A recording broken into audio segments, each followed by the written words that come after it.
설교 시작하죠.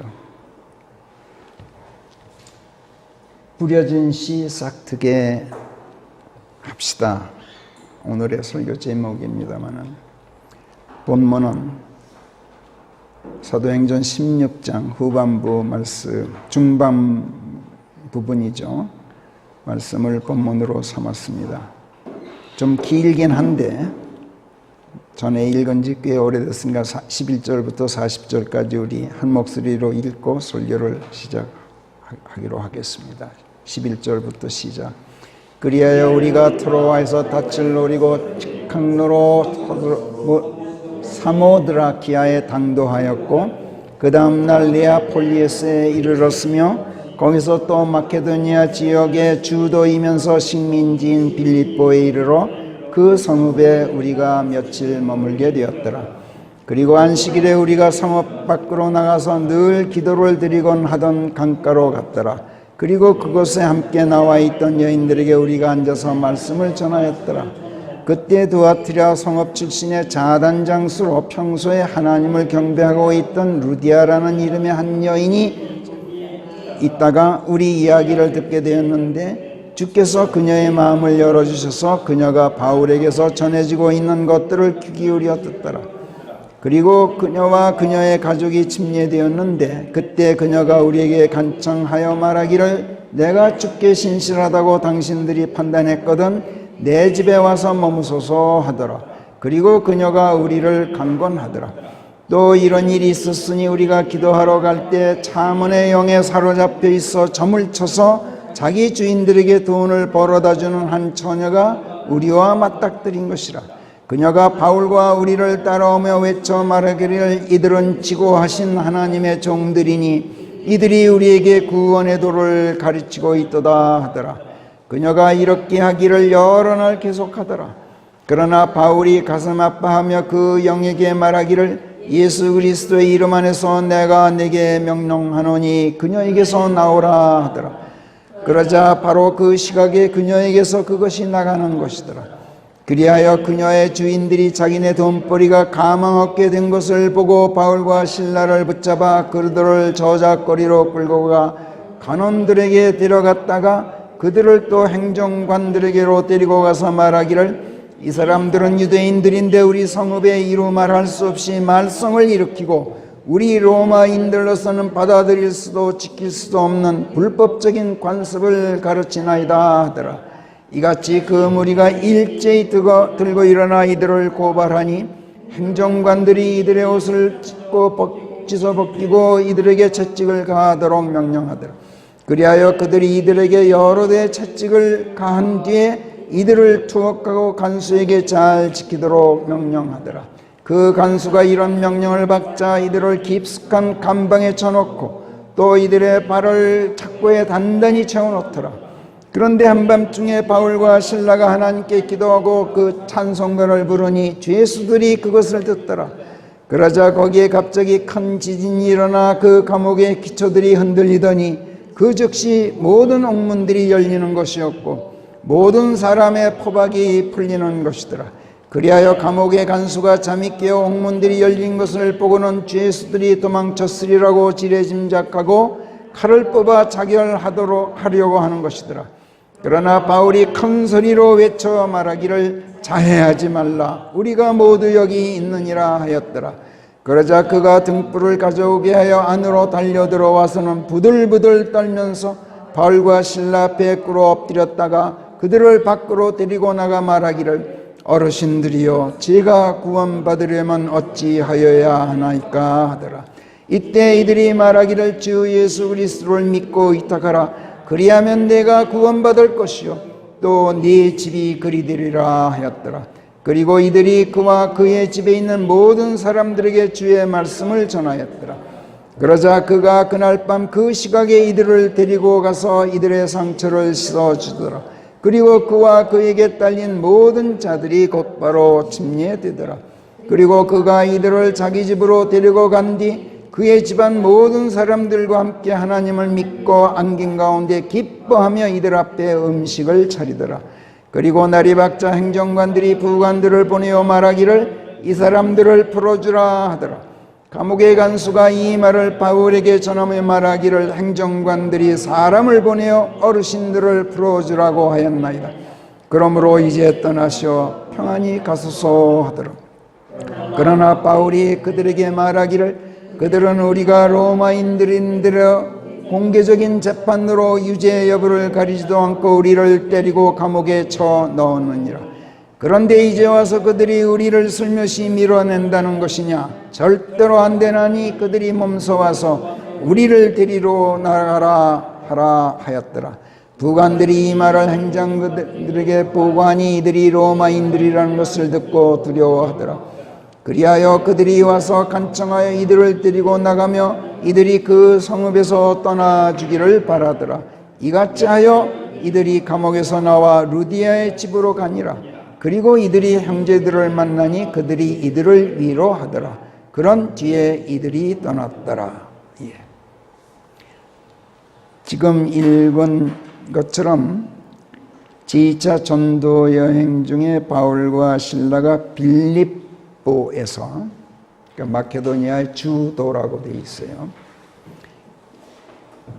루디아라는 이름의 헬라 여인, 그리고 그녀의 가족들을 구원으로 인도한 일, 그리고 점을 쳐서 고용주들에게 돈을 갖다 바치는 한 점쟁이 처녀에게 연민을 느낀 나머지 바울이 그녀에게서 차먼의 영, 점쳐주는 그 영을 내쫓아 준 일, 또 그 바람에 그녀의 고용주들한테 붙잡혀서 곤욕을 치르고 로마인들로서는 받아들일 수도 없고 지킬 수도 없는 불법적인 도를 가르치고 퍼뜨려서 성읍 사람들 사이에 소요를 일으켰다는 당치도 않은 죄로 관아에 고발되어서 억울하게 투옥됐던 사건.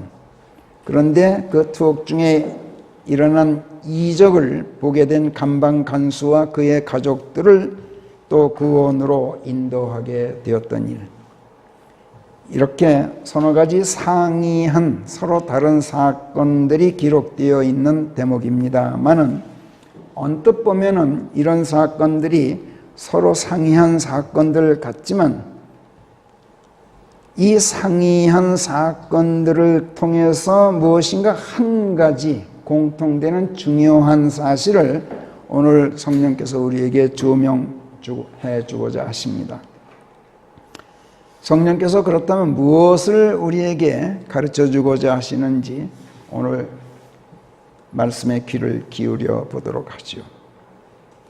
먼저 번 바나바와 함께 했던 바울의 1차 전도 여행 때는 소아시아 지역의 중남부 지역에 있는 성읍들이 그 활동의 주 무대였었죠. 거기서 불특정 다수, 누구라고 지목되지 않는 많은 사람들이 복음을 받아들이고 믿게 되었다고는 하는데 확실하게 구원받았다는 증거가 나타난 특정 개인이 일체 언급되지가 않았었어요. 먼저 13장에 보면 지중해상의 쿠프로 섬 서부 끝에 있는 파포라는 성읍에서 로마 부총독 세르기오 파울로라는 사람이 거명되기는 해요. 그 사람이 총명해서 하나님의 말씀이 듣고 싶어 바나바와 바울을 초빙했던 것을 우리가 읽었죠. 그런데 평소 그와 꼭 붙어 지내던 그의 측근인 히브리명으로는 바예수라고 하고 헬라명으로는 엘루마라고도 불리던 한 유대인 거짓 예언자가 회동을 방해하고 나왔었죠. 바예수는 예수의 아들이란 뜻입니다. 이 이름부터가 벌써 그가 사기꾼이라는 뉘앙스를 아주 짙게 풍겨요. 엘루마는 마술사라는 뜻입니다. 그러고 보면 이 이름도 또한 그가 사기꾼이로구나 라는 것을 성령께서 암시를 하고 계셔요. 그걸 우리로 하여금 느끼게 해요. 성령께서는 복음 전도자들과 늘 함께 하시지만 그렇다고 해서 전도자들의 길을 늘 순탄하게만 열어주시느냐 하면 그게 아니에요. 그런데 세월이 지나고 나서 보면 순탄하지 않았던 길이 사실은 전도자들을 도우시는 하나님의 손길이었다는 것을 뒤늦게나마 깨닫게 되어 있어요. 세르기오 파울로의 경우가 그 한 예예요. 성경은 그가 로마의 부총독이었고 총명한 사람이어서 평소 하나님의 말씀에 많은 관심을 갖고 있었던 것으로 전해요. 그리고 하나님의 말씀이 더 듣고 싶어서 바울 일행을 초빙까지 했으니 아주 순탄한 전도의 길이 열리는 거죠. 그렇잖아요. 그것도 권력자에게. 그런데 이때 방해꾼 엘루마가 등장을 해서 길을 막아요. 부총독에게 측근이었기 때문에 그 영향력도 만만치 않은 방해꾼이었던지라 자칫하면 바울과의 회동이 무상될 수도 있고 복음을 전하는 길이 그 기회가 꽉 막힐 수도 있는 상황이었어요. 그런데 바울이 성령의 권능을 힘입어서 엘루마를 장님으로 만들어버리죠. 이 소식을 전해들은 부총독이 크게 놀라요. 바로 이거예요. 바울이 하나님께서 함께 하시는 막강한 믿음의 일꾼이라는 것을 성령께서 보여주심으로써 세르기오 파울로로 하여금 한층 더 깊은 관심으로 바울에게서 전파되는 하나님의 말씀에 귀를 바짝 갖다 대도록 하신 거예요. 그러니까 성령께서는 엘루마를 방해꾼으로 등장시키셨지만 사실은 복음 전도자를 도우신 거예요. 부총독 세르기오 파울로가 바울이 전하는 하나님의 말씀에 귀를 바짝 갖다 댑니다. 그리고 그가 주의 교리를 듣고 깜짝 놀라는 가운데 믿고 받아들였다. 이렇게 사도행전 13장 12절이 증언하고 있어요. 하나님의 말씀이 듣고 싶어 바울을 초빙하였다고는 하지만 엘루마에게 일어난 사건이 만약 아니었더라면 그렇게까지 바울이 전하는 복음에 귀를 기울이지는 않았을지도 몰라요. 성경에 이런 말이 없지만 그래요. 그렇지만 우리로서는 알 수가 없지만 성령께서는 바울의 전파가 효과를 보도록 하기 위해서 역설적으로 엘루마를 방해꾼으로 내세우셨다고 저는 개인적으로 믿어요.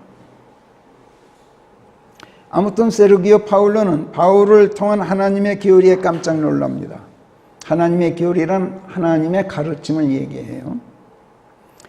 특히 구원에 관한 것이겠죠.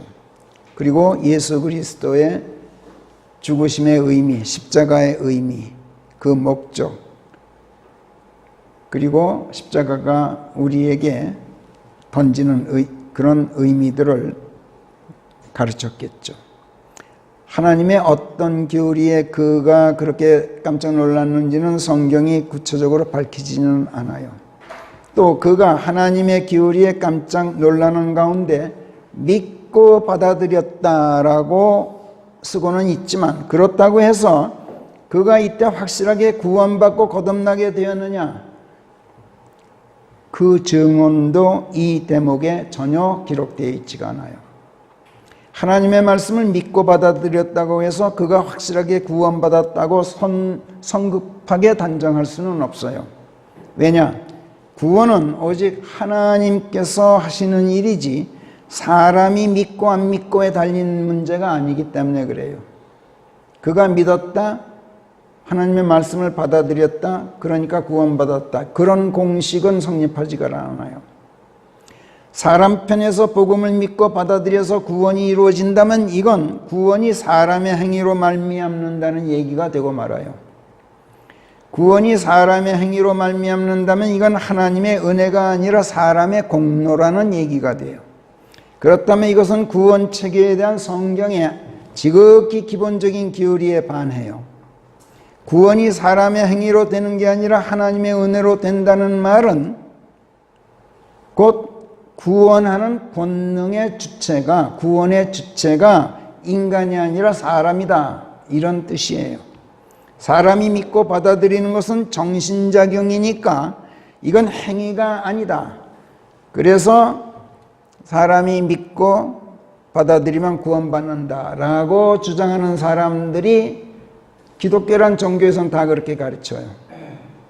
놀랍게도 피터 로크만 목사님까지도 그런 사람들 중 하나였어요. 참 유감스럽지만. 그분은 책에서 보면 여러 곳에서 그래요. 사람이 믿는 건 행위가 아니다. 이런 소리를 자주 했어요.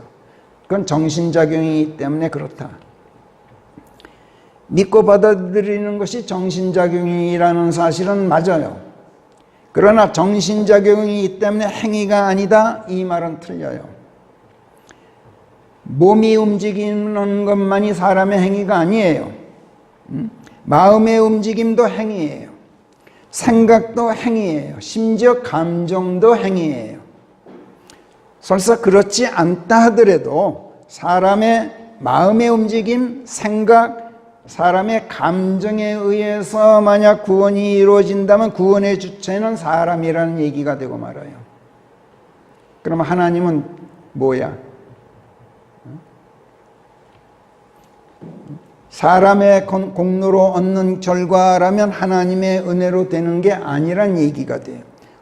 운동 경기를 한번 생각해 보세요. 우승하면 상을 타잖아요.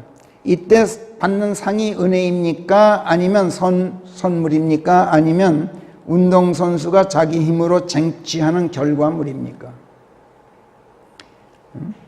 하나님께서는 운동 경기는 사람에게 맡겨요. 세상에서 그렇잖아요. 그리고 상만 주시는 분이다. 이렇게 사람들이 생각하는데 천만의 말씀.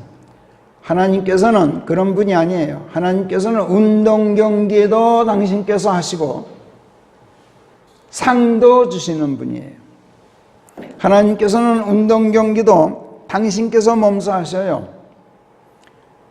우승도 당신께서 하셔요. 결승 테이프도 당신이 끊으셔요. 그리고 상을 또 주셔요. 하나님께서는 나를 달리기 경주의 출발선에 세워놓으셔요. 그리고 출발 신호가 울리기가 무섭게 예수님으로 하여금 냅다 나를 들쳐업게 하셔요. 그리고 트랙을 힘껏 달리게 하셔요. 그리고 1등으로 결승 테이프를 끊게 하셔요. 그리고 구원을 상으로 주시고 생명을 선물로 주셔요. 이게 하나님이에요. 이게 하나님의 구원 체계예요. 성경이 가르치는. 그래서 구원은 하나님의 전적인 은혜인 거예요. 거기 세우신 분도 하나님, 나를 예수님의 등에 들쳐 업히신 분도 하나님, 트랙을 달리신 분도 하나님, 1등으로 테이프를 끊으신 분도 하나님, 그리고 상을 주시는 분도 하나님, 그리고 시상대에서 나와 함께 서 계신 분이 하나님이셔요.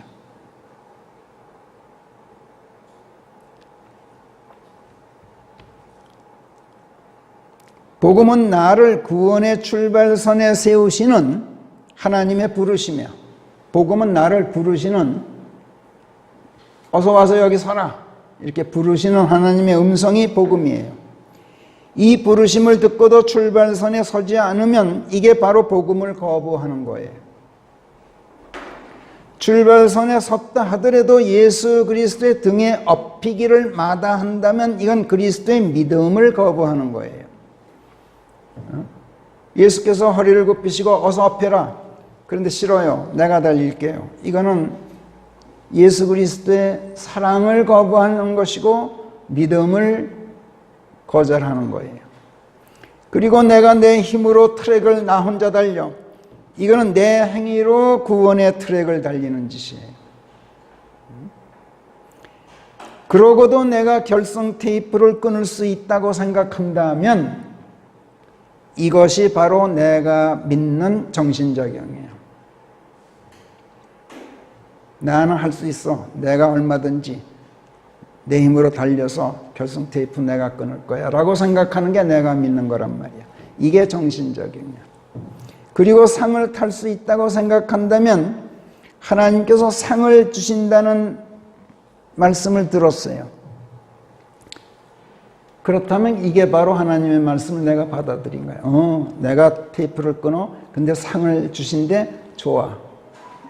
그럼 달려야지. 이렇게 되면 이거는 바로 하나님의 말씀을 받아들인 거예요.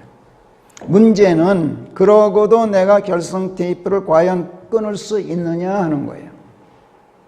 예수님과 겨루어서 내가 이길 수 있다고 생각해요?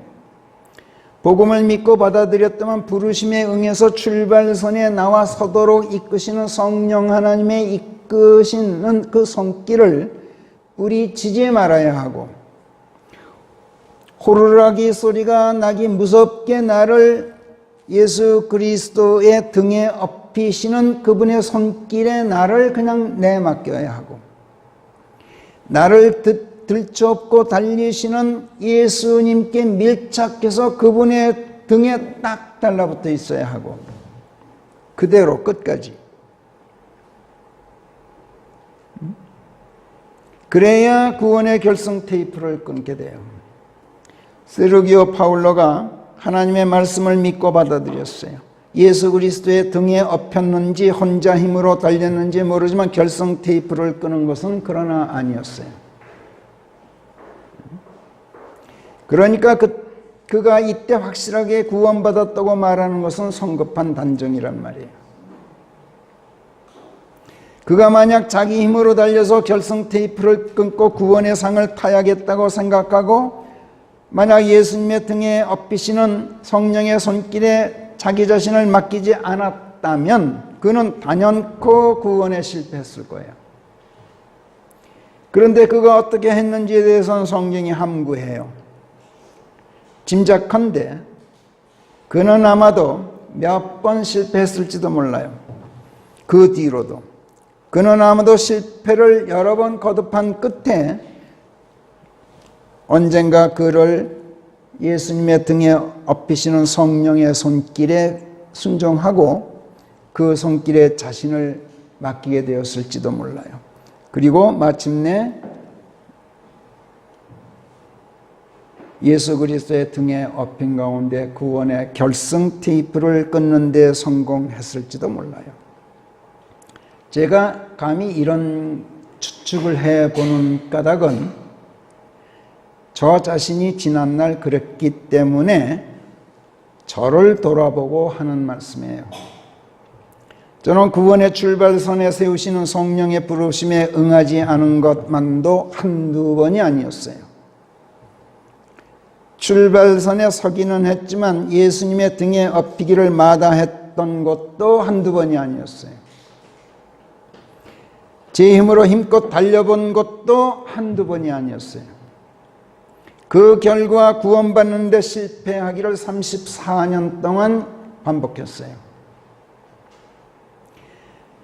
저도 세르기오 파울로처럼 하나님의 말씀을 믿고 받아들였어요.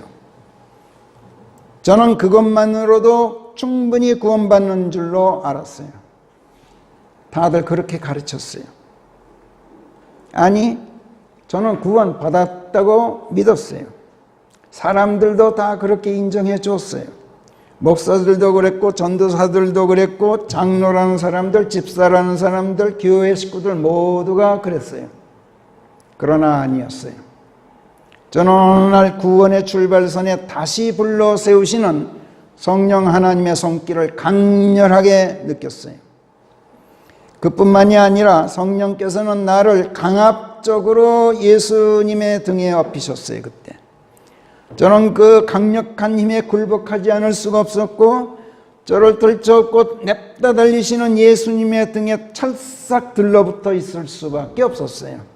그리고 예수께서 나를 업고 결성 테이프를 끊으셨고 하나님께서 구원의 시상대에 서서 저를 맞아주셨어요. 교회 다닌 지 34년 만에 이루어진 쾌거였어요. 그런데 그 쾌거가 내가 이룬 쾌거가 아니라 하나님께서 이루신 승리였어요. 그래서 세르기오 파울로도 아마 그랬지 않았을까라고 제가 감히 추측해 보는 것이니 여러분이 새겨듣고 용서해 주시기 바라요. 아무튼 구원의 주체는 내가 아니라 하나님이셨어요. 중요한 게 바로 이거예요.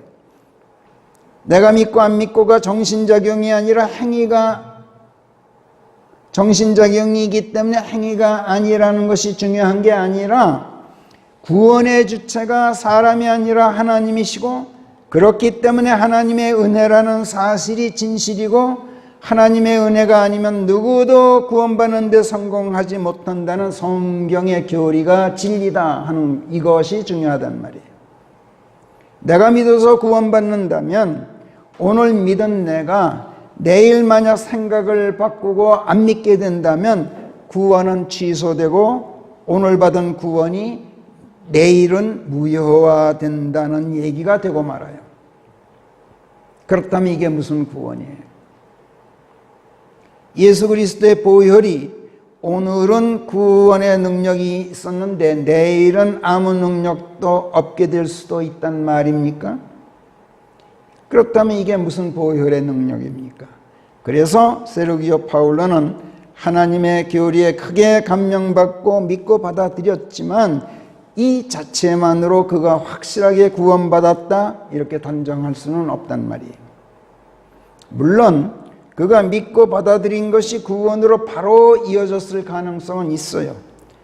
복음을 믿고 받아들인 그를 성령께서 그 즉시 예수 그리스도의 죽으심만으로 침례시키셨다면, 그리고 그의 육신적 자아인 옛사람을 예수님의 죽으심 안에서 죽이시고 죄의 몸을 멸해 주셨더라면, 그리고 예수 그리스도의 부활에 편성시켜서 그분의 생명 안에서 새 생명으로 다시 일으켜 주셨다면, 바꿔 말해서 성령 침례로 침례시켜 주셨다면, 그리하여 그가 성령으로 충만한 새 사람이 되었다면 그렇다면 그때 그는 확실하게 구원받았을 거예요. 그러나 그가 그때 믿고 받아들였다는 사실 말고는 그 이후에 이어지는 이런 일련의 일들을 대해서 믿고 예수께 안겼다든지 무슨 예수께 밀착했다든지 침례라든지 죄의 몸이 멸해졌다든지 무슨 성령 침례라든지 부활이라든지 거듭남 새 생명 등등에 관한 언급은 일체 없어요. 그냥 믿고 받아들였다 이걸로 끝나요. 이렇게 볼 때 바울은 세르기오 파울로 안에 복음의 씨를 뿌리는 데는 확실하게 성공했어요. 그러나 그 씨가 새 생명으로 움트는 것까지 확실하게 본 것은 아니었던 거예요. 2차 전도 여행을 다니면서 바나바에게 우리가 전한 말씀을 받아들인 형제들이 어떻게 지내는지 궁금하니까 우리가 한번 다시 둘러보자 라고 제안했던 게 바로 그래서 그랬던 거예요. 그리고 쿠프로의 파포에서 소아시아 대륙으로 건너온 뒤에 피시디아의 안티옥으로 갔죠. 1차 전도여행 때. 바울이 유대인들의 회당에서 긴 설교를 통해서 그리스도를 증거했어요. 이때 유대인들은 대부분 냉담한 반응을 보였지만 이방인들은 다음 안식일에도 꼭 오셔서 우리들에게 이런 말씀들을 계속 설교해 주십시오 하고 간청할 정도로 뜨거운 반응으로 호응해 왔어요. 그리고 그들의 요청대로 바울 일행이 그 다음 안식일에도 회당에 가서 설교를 계속했을 때 그 성읍 거의 전체가 모여와서 하나님의 말씀을 들었다. 이렇게 사도행전 13장 44절이 증언하고 있어요. 그러나 그렇다고 해서 모여온 그들 전체가 구원받았느냐? 전체는커녕 그들 중 한 사람이라도 확실하게 구원받고 거듭나게 되었다는 기록은 일체 엿보이질 않아요. 사도행전 13장에서. 그 반면 유대인들은 뜨거운 반응을 보이면서 열렬히 호응하는 이방인들을 보자 시기심이 발동했어. 그래서 바울에 의해서 언급된 하나님의 말씀들을 반박하고 모독하고 비방을 쏟아 부었어요. 이때 바울이 유대인들을 향해서 하나님의 말씀이 너희에게 먼저 전해질 필요가 있는데도 너희가 그것을 거부하는구나. 이걸 보니 너희가 영원한 생명을 지닐 자격이 없다는 것을 너희 스스로가 내보이고 너희 스스로가 지금 심판하고 있는 것이다. 그래서 이제는 내가 이방인들에게 발길을 돌리노라 이렇게 선언하면서 사실은 주께서 우리에게 그렇게 하도록 명령하시고 말씀하시기를 내가 너를 세워 이방인들의 빛이 되게 하였으니 구원을 위하여 네가 땅 끝자락에까지 이르러야 하리라 하셨다 하고 증언을 했어요. 이때 이방인들은 매우 기뻐하면서 하나님의 말씀에 영광을 돌리고 그 다음 말씀이 48절에서 아주 중요해요. 영원한 생명에 이르도록 명령을 받은 사람들은 누구나 할 것 없이 다 믿더라 이렇게 쓰고 있어요.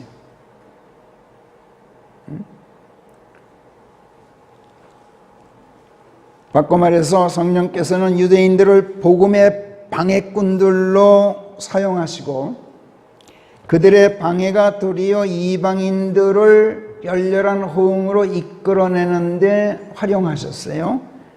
그런데 여기서도 이방인들이 구원받고 영원한 생명에 이르게 되었다는 기록은 일체 보이질 않고 열렬히 호응해 왔지만 그들을 일컬어서 영원한 생명에 이르도록 명령을 받은 사람들이라고 지칭하고 계신 거예요. 구원받은 게 아니다. 구원받도록 명령받은 사람들이다. 믿은 사람, 이 사람들이. 믿고 받아들인 이 사람들이 구원받은 사람들이 아니라 구원받도록 명령을 받은 사람들이다 라고 분명하게 말씀하고 계셔요. 근데 사람들이 이런 말씀에 부주의해요. 그냥 그럼 구원받았겠구나 그냥 이러고 넘어간단 말이에요. 성경 말씀을 정밀하게 주의를 기울여서 묵상하지 않는 거예요. 사람들이 대강 읽고 넘어가요. 그리고 영원한 생명에 이르도록 명령을 받은 사람들은 즉 구원에 이르도록 명령받은 이 사람들은 누구 할 것 없이 다 믿었다 이렇게 말씀하셔요. 그들이 누구 할 것 없이 다 믿었지만 아직 확실하게 구원받은 것은 아니었다 이런 얘기예요. 그러나 분명한 것은 복음의 씨가 그들 안에 뿌려졌다는 점이고 언젠가는 그 뿌려진 씨가 생명으로 싹트도록 누가 언젠가는 인도하기만 하면 영원한 생명에 이르게 하는 데에 성공할 수가 있게 된다라는 점이에요. 유대인들이 박해를 일으켜 피스디아의 안티옥에서 추방하는 바람에 이코니움으로 옮겨갑니다. 그리고 바울 일행은 그럼에도 불구하고 기쁨과 성령으로 충만하였다. 이렇게 사도행전 13장 52절이 쓰고 있는데 이것은 유대인들의 방해와 박해에도 불구하고 오히려 그것이 도움이 돼서 자기네가 피스디아의 안티옥에서 복음의 씨를 뿌리는 일만은 확실하게 성공을 거두었다라는 확신을 가짐으로써 장차 많은 사람들이 영원한 생명에 이르게 되리라는 소망을 갖게 되었기 때문에 기쁨으로 충만하였던 것으로 보여요. 이런 가운데 이코니움에서도 활발하게 복음의 씨를 뿌린 끝에 유대인들 중에서뿐만 아니라 여기서는 헬라인들 중에서도 큰 무리의 사람들이 또 믿고 받아들였다라고 사도행전 14장 2절이 쓰고 있어요.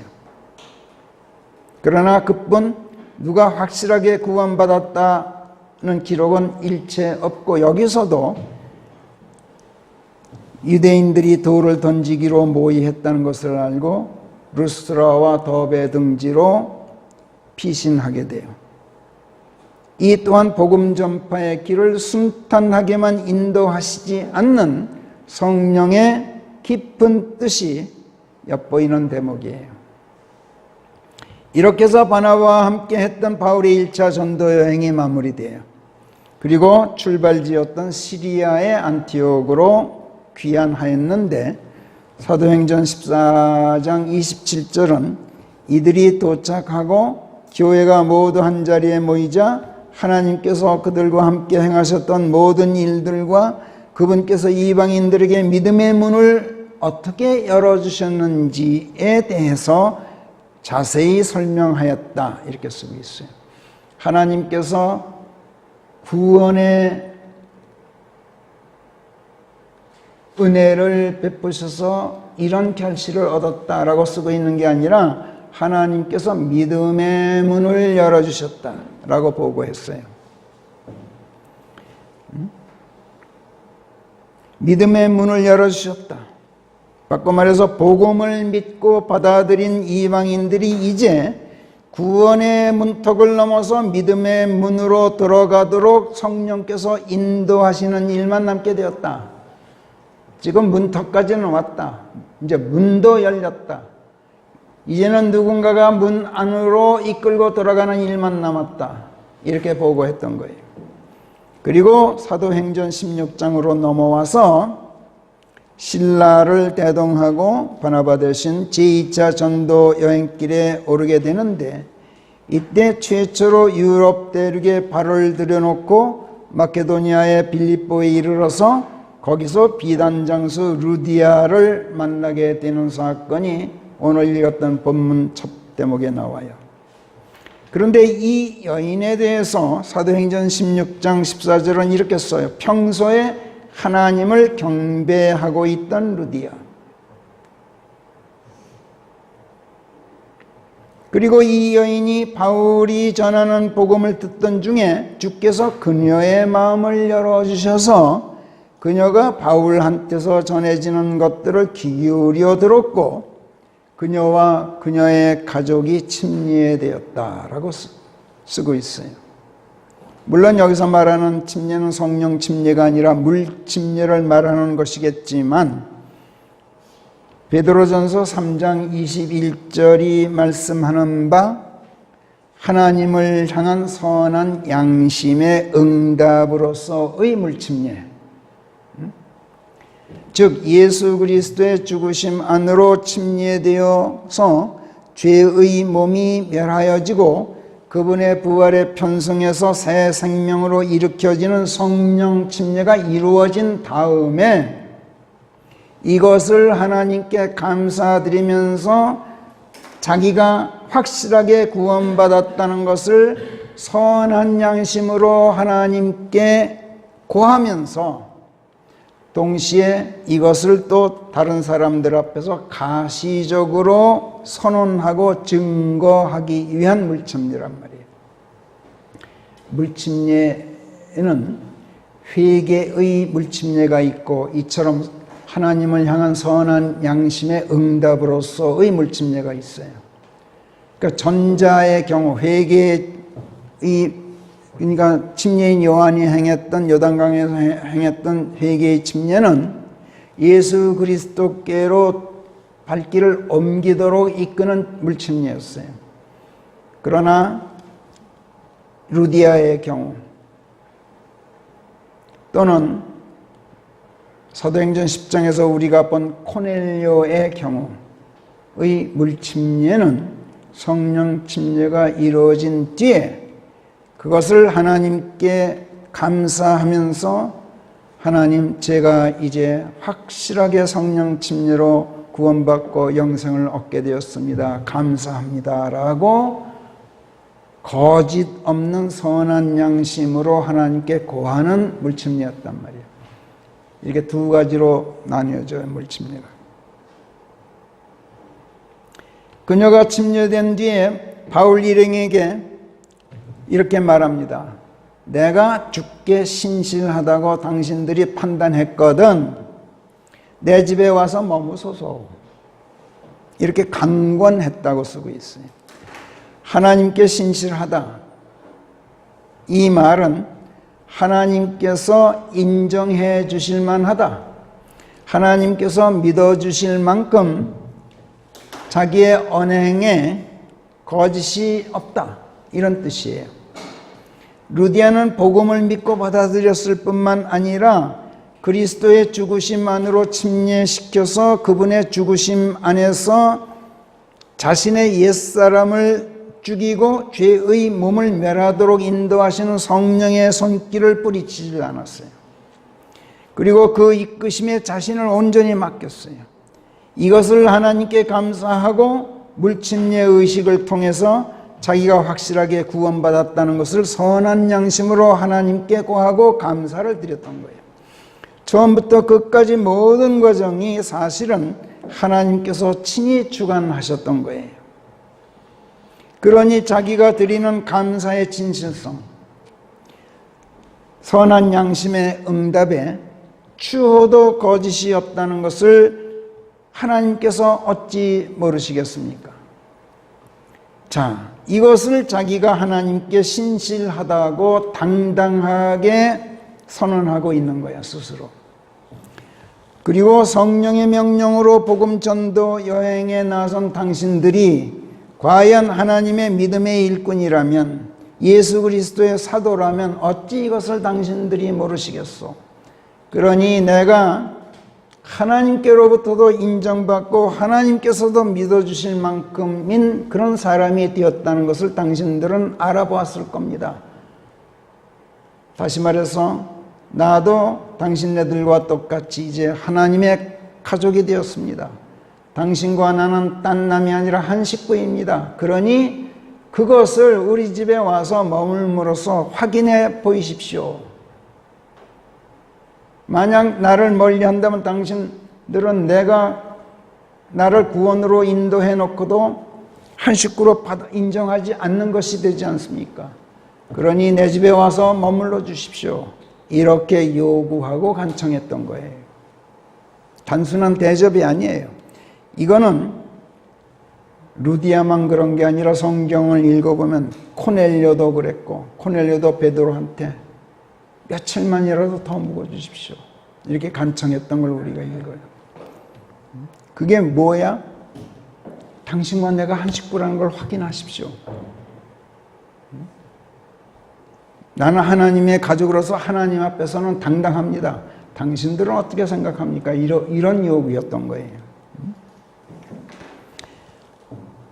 그러니까 적어도 성경 기록상으로는 바울이 전도 여행을 통해서 확실하게 구원으로 인도했던 사람은 루디아가 두 번째였어요. 첫 번째는 누구? 디모데였어요. 디모데에 대해서는 우리가 몇 주에 걸쳐서 성령의 조명을 받았죠.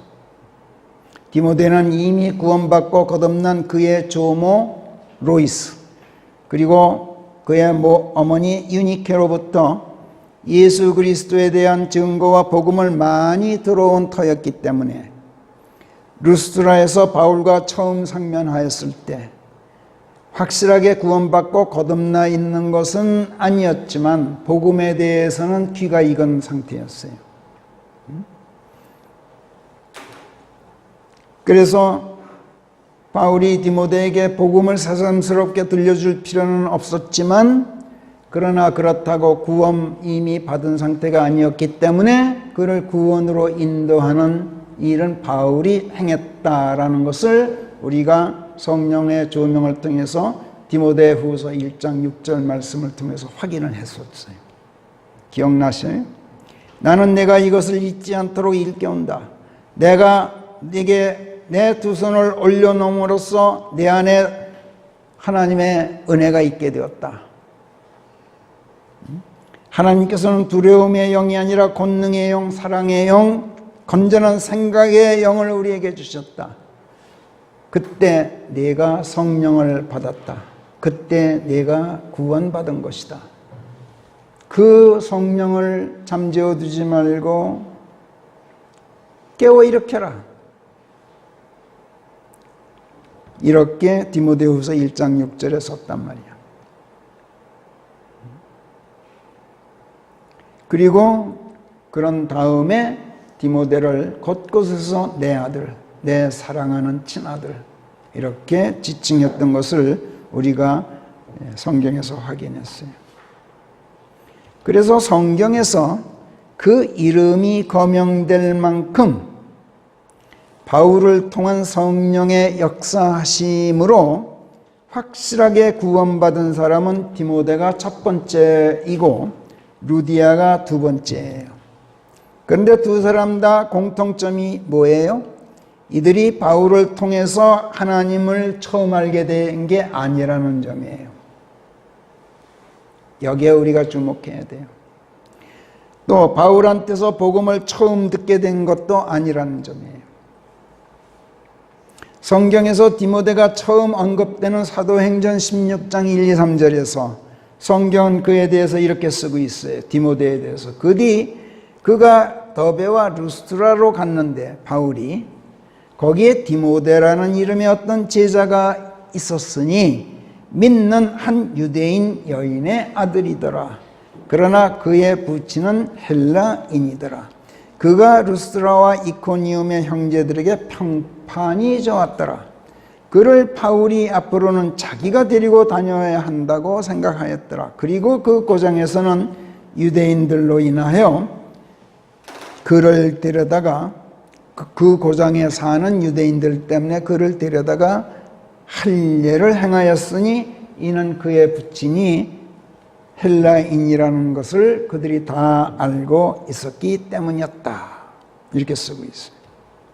디모데는 바울을 처음 만나기 전부터 더베와 루스라의 형제들과 교류하는 가운데 좋은 평판을 얻고 있었어요.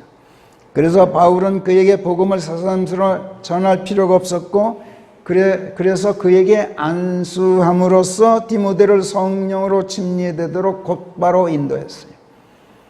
바꿔 말해서 복음의 씨는 다른 누군가가 바울보다 먼저 디모데에게 심어놨단 말이에요.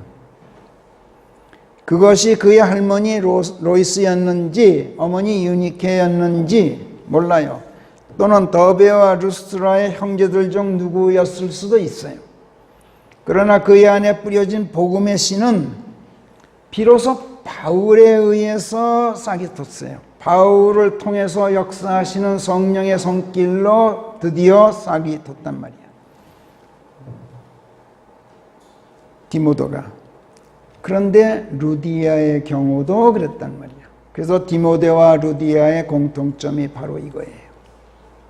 성경이 그녀를 처음 언급하면서 뭐라 그럽니까? 그녀가 바울을 만나기 전부터 하나님을 경배하는 여인이었다. 이렇게 쓰고 있어요. 하나님을 경배했다. 이것은 하나님을 신으로 섬겼다. 다른 우상신들은 믿지도 않았고 잡신들에게 절하지도 않았다. 오직 하나님 앞에서만 머리를 숙였다. 이런 뜻이에요. 요컨대 하나님을 알고 있었다는 얘기이고 바울을 만나기 전에 이미 누구에게서 복음을 들은 바 있었기 때문에 하나님을 알았겠죠. 그리고 하나님의 말씀을 믿고 받아들이고 있는 상태였던 거예요. 그녀에게 예수 그리스도를 증거하고 하나님의 말씀을 들려줬던 사람이 누구였던가 그건 몰라요. 어쩌면 스데반을 둘러싼 박해가 일어났을 때 사방으로 흩어졌던 사람들이 페니케니, 구프로니, 안티옥에 이르기까지 멀리 여행하였을 때 그들이 예수를 전파하며 헬라인들에게 말씀을 들려주었다고 성경에 쓰고 있는데 하나님의 손이 그들과 함께 하셔서 대단히 많은 수의 사람들이 믿고 주께로 돌이켰다라고 사도행전 11장에 기록되어 있어요. 그래서 이 당시에 그 흩어졌던, 바퀴를 피해서 흩어졌던 그런 사람들 중에 누구를 통해서 루디아가 복음을 듣게 되었는지도 몰라요. 여하튼 바울이 루디아를 처음 만났을 때 그녀가 확실하게 구원받은 것은 아니었지만 복음의 씨는 이미 누군가에 의해서 그녀 안에 뿌려져 있었던 거예요. 그러나 그렇다고 해서 그녀가 구원받아 있는 상태는 아니었어요. 그녀가 하나님을 경배했다고 하지만 그녀가 참된 경배자는 아니었던 거야. 예수님께서 참된 경배자라는 말씀을 요한복음 4장에서 쓰시죠. 하나님과 정말로 소통할 수 있는 상황에 들어와 있는 우리 그리스도인들의 경배는 참된 경배인데, 그렇지 않은 사람들의 경배는 참된 경배가 아니라는 거예요. 참된 경배라는 거짓 경배라는 게 아니라 경배로서 경배의 효과를 내지 못하는 경배다, 이런 뜻이에요. 참된 경배자는 오직 예수 그리스도 안에서만 경배하는 사람이에요. 예수 그리스도 안에 있지 않은 채 드리는 경배는 사람의 경배예요. 사람의 경배는 하나님께서 받질 않으셔요. 받질 않으시기 전에 받으실 수가 없어요. 이건 예수님의 설명이에요. 왜? 하나님께서는 한 영이시기 때문에, 사람이 아니시기 때문에. 사람이 경배하는 것을 하나님은 받으실 수가 없어요. 채널이 맞질 않는단 말이에요. KBS 채널로는 MBC를 볼 수가 없어요. 채널이 맞지 않아요. 하나님께서는 하나님 고유의 채널을 가지고 계셔요. 그게 예수 그리스도예요. 하나님께서는 한 영이셔요. 한 영이시다. 이 말씀은 진리이시고 생명이시다, 이런 뜻이에요. 하나님의 채널은 영이에요. 진리예요. 생명이 하나님의 채널이란 말이에요. 생명 안에 있지 않으면은 하나님의 채널에 다이얼을 돌려놓고 있지 못한 상태예요. 그래서 사람이 하나님과 소통하려면 영 안으로 들어가 있어야 하고, 영 안에서, 생명 안에서, 진리 안에서 하나님께 귀를 기울여야만, 또 하나님께 기도해야만, 그리고 경배해야만 하나님께서 비로소 하나님과 소통이 이루어진단 말이에요. 그래서 영과 진리로 경배합니다가 아니라 영과 진리 안에서라고 예수님께서 분명히 말씀하셨어요. 여러분들이 기도할 때 영과 진리로 경배드립니다, 이건 틀린 말이야. 예수님께서는 in the spirit and in the truth, in이라고 말씀하셨어요. 성경을 우리는 정밀하게 읽어야 돼요. 왜냐하면 성경 자체가 정밀하게 쓰여진 책이에요. 그냥 대강대강 쓴 책이 아니에요. 단어 하나, 하다못해 구두점 하나도 엄청나게 정밀하게 사용하셨어요, 성령께서. 적어도 킹제임스 성경은 그래요. 단어 하나 허투루 쓴 일이 없어요. 시제, 과거냐 현재냐 미래냐 또는 진행형이냐 완료형이냐, 얼마나 정밀한지를 몰라요. 그렇기 때문에 아주 정밀하게 읽질 않으면 하나님의 정밀하신 뜻을 우리가 이해할 수가 없게 돼 있어요. 성령의 조명이 필요한 이유예요.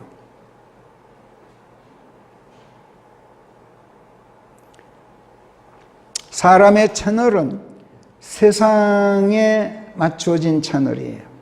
그래서 진리가 아닌 거짓된 세계와 소통하는 채널이에요. 생명이 아닌 죽음과 연락되는 채널이에요. 영 안에 있지 않으면, 즉 진리 안에 있지 않으면, 생명 안에 있지 않으면 하나님과 소통이 이루어지지 않아서 하나님을 모르고 하나님을 경배하는 거예요. 그냥 자기 기분으로 경배하는 거예요. 하나님과 소통한다면서 세상과 소통하고 있는 것이고, 자기도 모르게 이 세상 군주인 마귀하고 소통하고 있는 거예요. 본의 아니게도. 진리가 누구입니까? 생명이 누구십니까? 예수 그리스도시죠. 예수 그리스도가 지금 어디 계셔요? 영으로 지금 세상에 임하여 계신다고 우리가 배웠어요. 그 영이 누구십니까? 예수께서 들려주시는 말씀들이라고 예수께서 친히 밝히셨어요.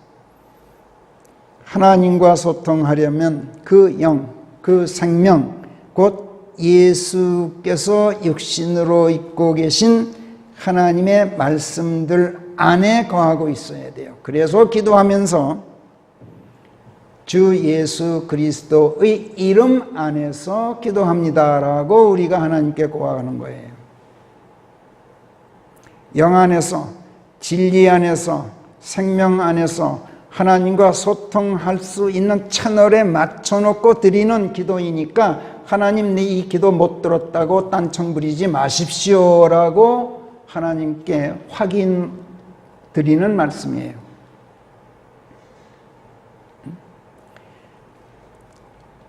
그리스도인이라고 자처하는 사람들 중에서 기도할 때마다 예수님의 이름으로 기도합니다 그래 놓고 그게 무슨 뜻인지 아는 사람 여러분 몇 사람이나 만나보셨는지. 제가 알고 있기는 여기 앉아있는 우리들밖에 없어요. 이 넓고 넓은 땅에. 왜 그럴까요? 성경을 정밀하게 읽질 않아서 그래요. 성령의 조명 없이 성경을 사람의 눈으로 읽어서 그래요.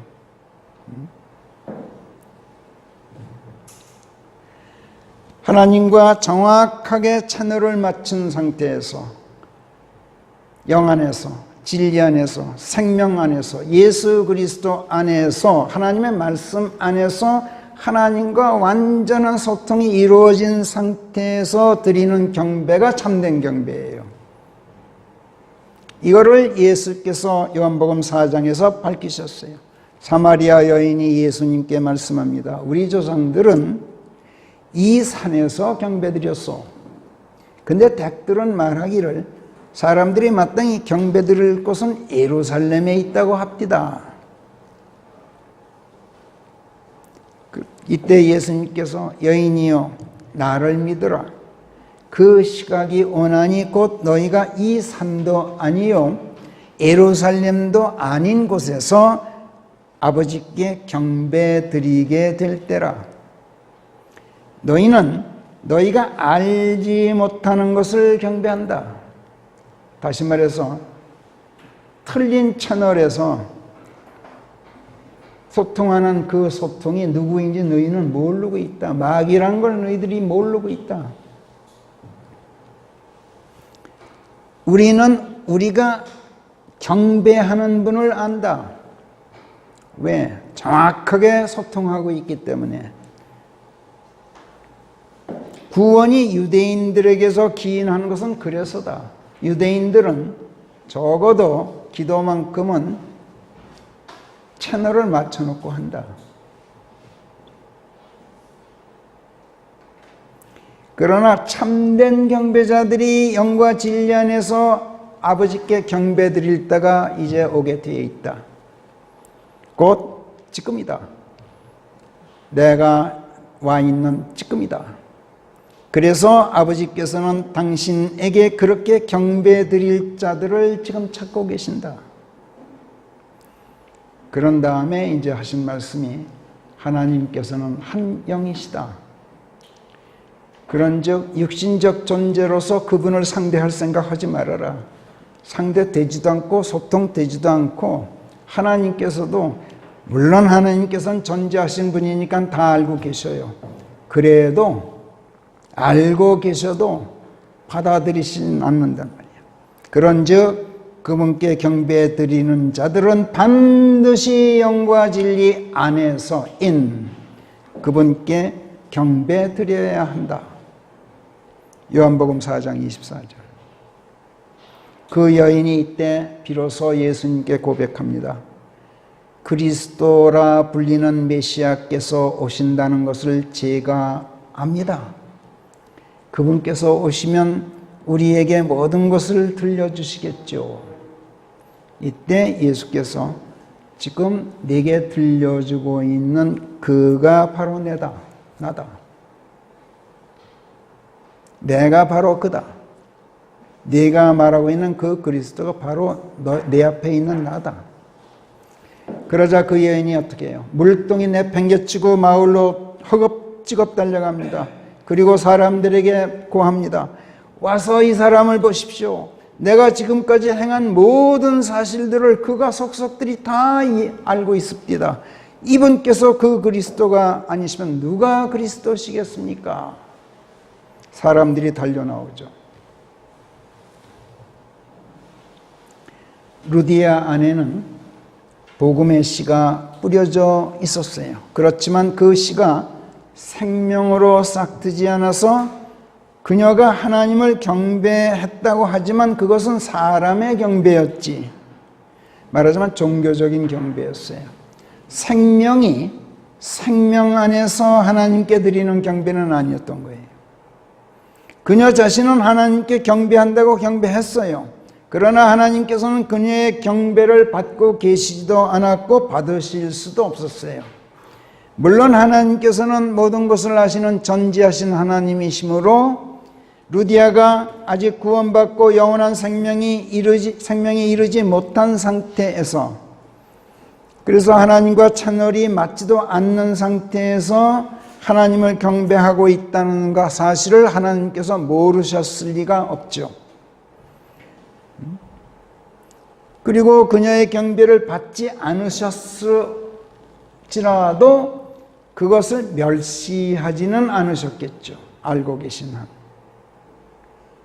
우리는 이것을 바로 코넬료의 경우에서 알게 돼요.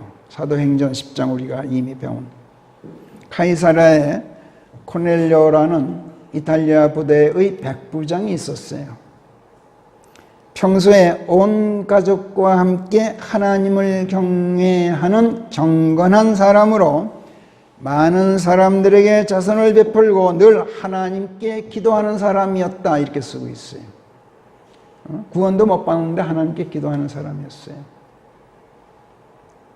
하나님을 경외했어요. 사도행전 10장 2절이 그렇게 쓰고 있어요. 그럼 그렇다고 해서 그가 구원받은 사람이냐? 아니잖아요. 하나님의 천사가 그에게 나타납니다. 너 요파로 사람을 보내라. 거기 가면 베드로라는 별명을 가진 시몬이라는 인물이 있다. 그 사람을 초청해라. 그리고 그에게서 복음을 들어라. 그리고 구원받아라. 성령, 하나님께서 그렇게 지시하시잖아요. 하나님께 기도하고 경건한 종교 생활을 하는 사람을 또 그의 기도를 하나님께서 받으실 수도 없고 받지도 않으셨지만 알고는 계셨어요. 천사가 그랬잖아요. 내가 드리는 기도가 하늘의 비망록에 기록되었다. 그러니까 하나님께서는 모르시지는 않는다. 그러나 하나님께서 받으시지는 않고 비망록에 올려서 우리가 하나님께 상신은 드렸다. 이렇게 알려주고 있어요. 기억나시죠? 그래서 코넬료가 부랴부랴, 한편 베드로에게 또 하나님의 천사가 나타나요. 하늘로부터 이상한 보재기를 내려보내서 거기서 온갖 더러운 것이 있는 걸 보고 그걸 다 먹으라고 천사가 하나님께서 명해요. 하나님, 저는 그거 못합니다. 도로 올라갑니다.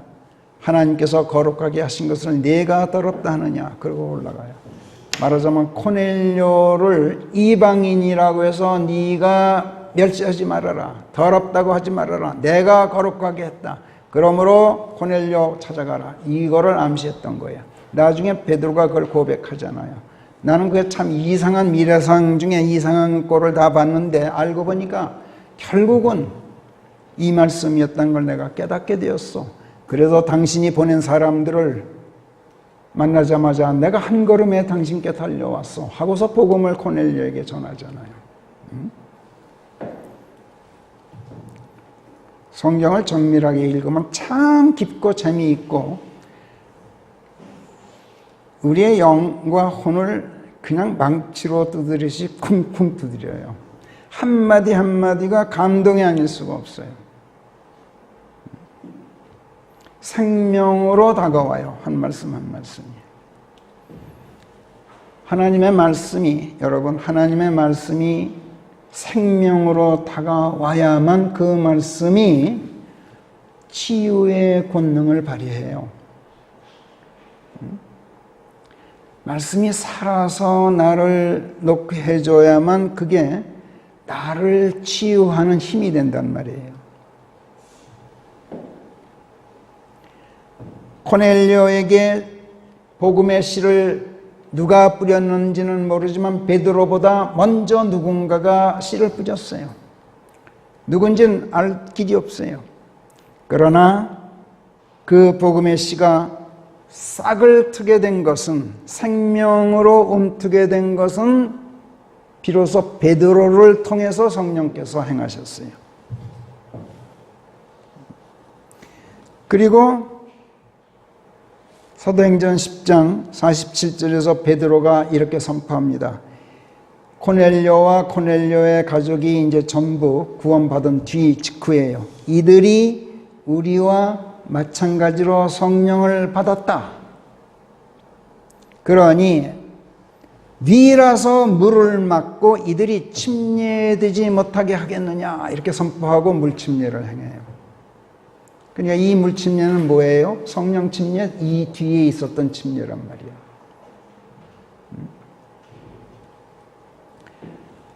물침례로 구원받는 게 아니라 성령 침례로 구원받고 나서 하나님 감사합니다. 이렇게 선한 양심으로 하나님께 고백하는 게 그것을 가시적으로 드러내는 의식이 물침례 의식이에요. 그 성경이 그렇게 밝히고 있잖아요. 이때 바로 코넬료가 자기 집에 며칠만이라도 더 머물러 달라고 간청을 해요. 루디아의 경우와 똑같아요. 자기가 그리스도인으로 이제 확실하게 거듭났으니 이제 예수 그리스도 안에서 베드로 당신과 나는 이제 한 가족이요. 이것을 당신이 우리 집에 와서 함께 한 지붕 밑에 한 식구로 삶으로써 그것을 확인해 보이십시오. 이렇게 간청했던 거예요. 자, 오늘 이제 몇몇 사례들을 성경에서 확인해 보았듯이 성령께서는 전도자들을 통해서 어떤 사람에게는 복음의 씨를 뿌리게 하시고 그 씨가 생명으로 싹트게 하시는 일은 나중에 다른 어떤 사람에게 맡기기도 하셔요. 그 사례들을 오늘 성령께서 디모데와 루디아 그리고 코넬료에게서 코넬료 이야기를 통해서 오늘 우리에게 재조명해 주셨어요. 사도행전 8장에서도 빌립이 사마리아에서 예수 그리스도를 전파하는 가운데 많은 이적을 행하였을 때 더러운 영들에게 사로잡혀 있던 자들에게서 그 더러운 영들이 소리를 내지르면서 나갔는가 하면 또 중풍에 걸렸다든지 다리를 전다든지 하는 사람들이 치유되는 것을 사람들이 보고 많은 사람들이 너도 나도 하나님의 말씀을 믿고 너도 나도 물침례를 받았다라고 쓰고 있어요. 그런데 이 사람들이 그럼 구원받고 물침례를 받았느냐? 이거는 성령 침례가 이루어지기 전에 물침례였어요. 그걸 나중에 그 성경에 다 기록이 나와요. 그것은 회개의 침례여서 그들이 침례로 구원받은 것은 아니었다는 게 분명히 성경에 나와요. 사마리아가 하나님의 말씀을 받아들였다는 것을 예루살렘의 사도들이 그 소식을 듣습니다. 이때 베드로와 요한이 부랴부랴 사마리아로 떠납니다. 그리고 이들이 내려와서 그들로 하여금 성령을 받게 해주십시오 하고 하나님께 기도하였다고 쓰고 있어요. 그러니까 물 침례는 받았는데 성령 침례는 못 받았단 말이에요. 그리고 왜 그럼 이런 기도를 했느냐? 이는 그분께서 아직 그들 중 아무에게도 내려와 계시지 않았기 때문이었으니 그들이 단지 주 예수의 이름 안에서 물 침례만 받았을 뿐이었더라. 이렇게 사도행전 8장 16절이 명시하고 있어요. 그리고 사도들이 이들에게 안수하니 비로소 그들이 성령을 받았다라고 17절이 증언해요. 그러니까 이들의 경우 성령께서는 이들에게 복음의 씨를 뿌리는 일은 빌립을 통해서 행하셨어요. 그리고 그 씨가 생명으로 싹트게 하는 일은 나중에 베드로와 요한에게 맡기셨단 말이에요. 그런가 하면 또 성령께서는 어떤 사람에게는 한 사람을 통해서 동시에 복음의 씨가 뿌려짐과 함께 그 씨가 바로 그 자리에서 생명으로 싹트게 인도하시는 경우도 얼마든지 있어요. 오늘 본문에 등장하는 감옥의 간수가 바로 그랬어요. 그렇죠? 상관의 명령으로 바울 일행을 감방 깊숙한 곳에 쳐놓고 발에 착고까지 채워놨던 그 간수. 바울과 실라가 한밤중에 하나님께 기도하고 찬송가를 부르니 갑자기 큰 지진이 일어났죠. 감옥의 기초들이 뒤흔들리더니 옥문이란 옥문이 다 열려버렸어. 사람들의 포박이 다 풀려버렸어. 간수가 깜빡 졸다가 그만 눈 떠보니까 난리가 난 거야. 옥문들이 다 열렸어. 아이고 큰일 났구나. 이거 내가 상관한테 이제 질책받고 내가 이제 참수당하게 됐구나. 그리고 자결을 하려고 목 매달아 죽으려고 그래요. 이때 바울이 외쳐요. 자해하지 말라. 우리 모두 여기 있다. 간수가 등불을 들고 옵니다. 부들부들 떨면서 바울과 실라 앞에 그 자리에서 엎드려요. 그리고 어르신들이여, 제가 구원받으려면 어찌하여야 합니까? 그 자리에서 구원으로 인도해 줄 걸 요청해요. 성령의 역사하심이죠.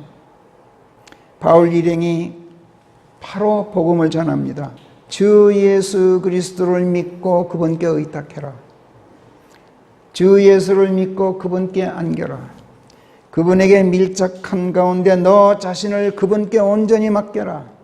그리하면 내가 구원받을 것이요 내 집이 또 구원받을 것이다.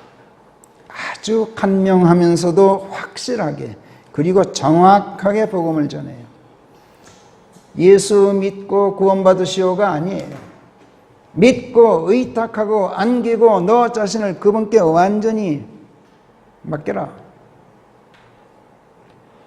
성경 그대로 전했단 말이야. 그러면 구원받는다. 그리고 내가 구원받으면 너희 가족이 또 구원받게 되는 길이 열리지 않느냐. 이렇게 한 뒤에 그와 그의 모든 식구들에게 하나님의 말씀을 전했다고 쓰고 있어요. 그리고 그와 그에게 딸린 모든 자들이 곧바로 침례되었다 이렇게 쓰고 있어요. 여기서도 물론 물침례예요. 이 물침례는 루디아의 경우와 마찬가지로 성령 침례 뒤에 이루어진 하나님을 향한 선한 양심의 응답으로서의 물침례였어요. 이 간수가 또 그걸로 끝나질 않죠. 바울 일행을 자기 집으로 데리고 가요. 그리고 그의 집안 모든 사람들과 함께 하나님을 믿고 그분께 안긴 가운데 밥상을 차렸어요. 옛날의 간수가 아니야. 이제는 하나님의 식구로서의 간수야. 그리고 바울을 자기 지붕 밑에 데려다 놓음으로써 자기가 이제는 하나님과 예수 그리스도 안에서 바울과 한 식구라는 것을 스스로 확인해 보이는 일을 과시했던 거예요. 이 간수의 경우에는 성령께서 복음의 씨가 뿌려진 그 씨가 생명으로 싹 트도록 하시는 일이 동시적으로 일어나게 하셨고, 바울이라는 이 한 사람을 통해서 두 가지 일을 같이 행하셨는데, 사실은 이런 사례가 아주 흔치가 않아요. 이건 성경에서도 그렇고 우리 생활 중에서도 우리 체험으로 볼 때 복음 듣고 그 자리에서 성령 침례받는 경우는 참 드물어요. 없다는 얘기는 아니에요. 흔하지 않단 말이에요. 바울이 처녀 점쟁이에게 연민을 느끼고 그녀에게서 더러운 영을 쫓아내 줬어요. 성경에는 상세한 기록이 없습니다만 이때 바울은 그것으로만 그치지 않았을 거예요. 필시 예수 그리스도를 증거하고 구원의 복음을 들려줬을 것이고 생명의 씨를 그녀 안에 심었을 거예요. 무엇으로 그걸 아느냐? 더러운 영이 나갔다는 걸 보고 알아요. 하나님의 말씀이 아니면 절대로 더러운 영은 나가질 않아요.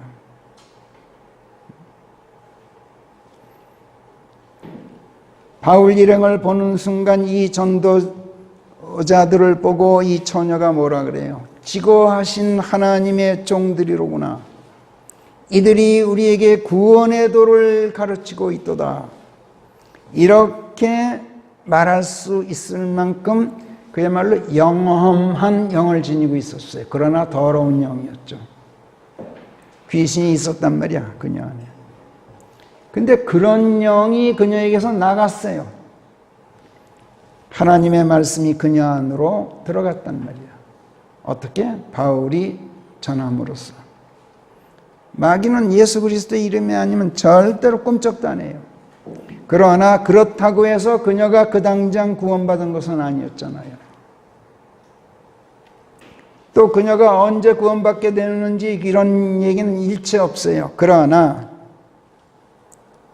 언젠가는 누군가 그녀에게 뿌려진 생명의 씨가 움트도록 인도할 사람을 성령께서 그녀에게 보내주실 거예요. 그리고 그녀의 발걸음을 복음 전도자에게 맡겨서 구원의 열린 문으로 들어오도록 인도하게 하실 거예요. 그 뒤에 기록은 성경이 없지만 대부분의 경우에는 성령께서 복음의 씨를 먼저 뿌리셔요. 그런 다음에 그 씨가 싹트게 하시는 일은 상당 시간이 흐른 뒤에 행하셔요. 이건 우리 경험상으로도 알고 있어요. 그리고 씨를 뿌리는 일과 싹트게 하는 일을 대개는 서로 다른 사람, 대부분의 경우에는 얼굴도 모르는, 누가 씨를 뿌렸는지도 모르는 이런 사람들에게 별도로 맡겨요. 하나님의 말씀은 그런데 좋은 밭보다는 악한 밭, 길가에 떨어지거나 돌멩이 밭에 떨어지거나 또는 가시덤불 속에 떨어지는 수가 훨씬 더 많아요. 그래서 뿌려진 씨가 싹을 틔우고 좋은 열매를 맺기보다는 악한 자가 와서 뿌려진 씨를 채워가거나 또는 생명의 싹을 틔우기는커녕 뿌리도 내리지 못한 채 그냥 돌멩이 밭에서 썩어 없어지기도 하는가 하면, 또는 세상 염려와 재물의 미혹에 질식되어서 그냥 죽어버리는 수가 더 많아요. 복음의 씨라도.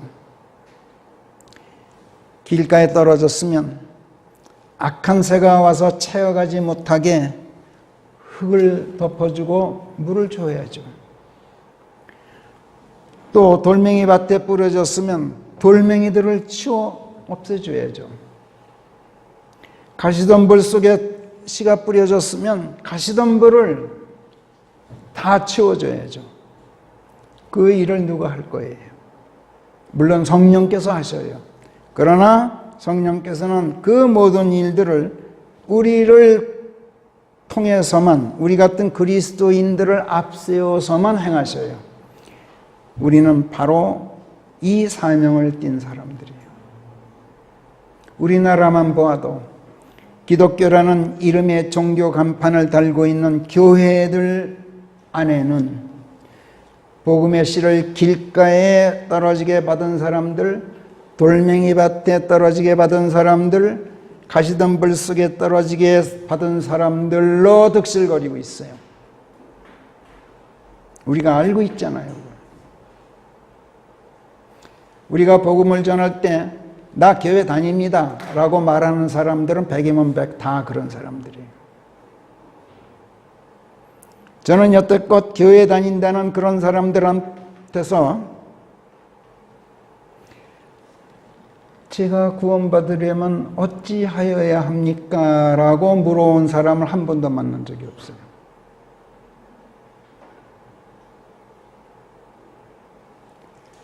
그렇다고 그들이 하나님의 말씀을 좋은 밭에 받아서 열매 맺고 어떤 이는 100배, 어떤 이는 60배, 어떤 이는 30배로 소출을 내고 있는 사람들이냐 하면 절대로 그렇지가 않아요.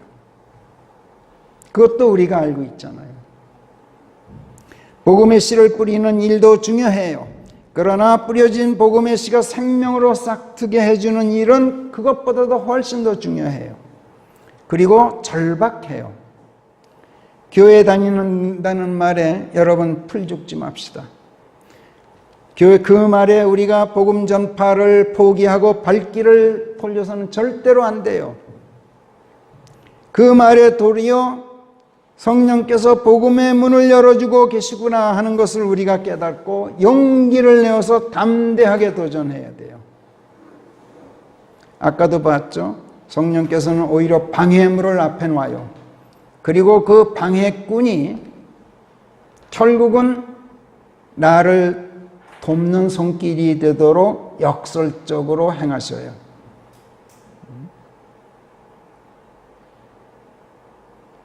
우리들은 몇 주 전에 하나님께 자식을 몇이나 낳아드렸느냐 하고 물으시는 성령의 질문을 받은 바 있어요. 하나라도 하나님께 아들을 낳아드리고 싶다면 여러분, 복음의 씨가 이미 뿌려진 사람들에게 달려들어서 그 씨를 생명으로 싹트게 해주는 것이 훨씬 효과적이에요. 지금 이 땅은 확실하게 거듭나지 못한 채 악한 마귀가 널름대고 있는 그런 길가에 주저앉아 있는 유사 그리스도인들, 종교의 돌멩이 밭에서 방황하는 가짜 그리스도인들, 온갖 세상 염려 물질의 가시덤불 속에서 질식해가고 있는 그런 유사 그리스도인들로 넘쳐나고 있어요. 우리 알고 있잖아요. 오늘 우리 성령께서는 그들에게 너희 시선을 돌리라고 간곡하게 당부하고 계셔요. 기도하겠습니다. 일찍이 저희들에게 복음을 통해서 생명의 씨를 뿌려주신 하나님 아버지, 그 씨가 길가에 던져진 채 버려두지 않으시고 돌멩이 밭에 뿌려진 채 버려두지도 않으셨으며 가시덤불 속에서 질식해 죽도록 놓아두지도 않으신 것을 감사합니다. 저희 중 누구는 복음의 씨가 뿌려짐과 동시에 그 씨가 생명으로 싹트게 해주시는 은혜를 받기도 했고, 누구는 상당한 세월이 흐른 뒤에야 그 은혜를 받기도 하였지만, 이와 같은 생명으로 싹트오르도록 흙으로 덮어주고 물을 데워주셨고 돌멩이 가시덤불 다 걷어내 없애주셔서 그리스도 예수 안에서 잘 자라도록 가꿔주신 은혜를 받았으니 하나님, 이제 저희가 100배든 60배든 또는 30배든 열매 맺고 소출을 내어서 아버지 하나님의 은혜에 보응할 수 있게 되기를 간절히 원합니다. 하나님, 저희들로 고넬료를 찾아가게 하시고 디모데를 만나게 해주시고 루디아에게 말씀을 또는 그와 유사한 모든 사람들에게, 씨가 이미 많이 뿌려진 사람들에게 저희들을 가이사랴로 보내시기도 하고 더베와 루스드라로 보내시기도 하고 또 빌립보로도 보내주셔서 언제나 저희 안에 거하고 계신 예수 그리스도의 권능으로 뿌려진 씨가 생명으로 싹트게 하는 일을 저희를 통해서 역사하여 주시옵소서. 저희로 담대하게 예수 그리스도를 증거하고 하나님의 말씀을 전하면서 성령께서 가르쳐 주시는 하나님의 교리를 바르고 정확하게 또 확실하게 전할 수 있도록 하나님 역사해 주시옵소서. 하나님, 또 이 시간 특별히 우리 정춘희 자매 힘든 의료 시술을 무사히 받게 하시고 병석에서 아버지 하나님과 단둘이 있는 복된 시간 허락해 주신 것을 감사합니다. 그 병석이 여느 병석이 아니라 고난의 자리도 아니라 번민의 자리도 아니라 아버지께서 누이신 푸른 초장이 되게 하시고 성령께서 인도하신 물가가 잔잔한 물가가 되게 해 주시옵소서. 속히 쾌유되어서 건강 회복할 수 있도록 끝까지 우리 정자매님 곁을 지켜서 계시옵소서. 감사하고 우리 주 예수 그리스도의 이름 안에서 기도하옵나이다. 아멘.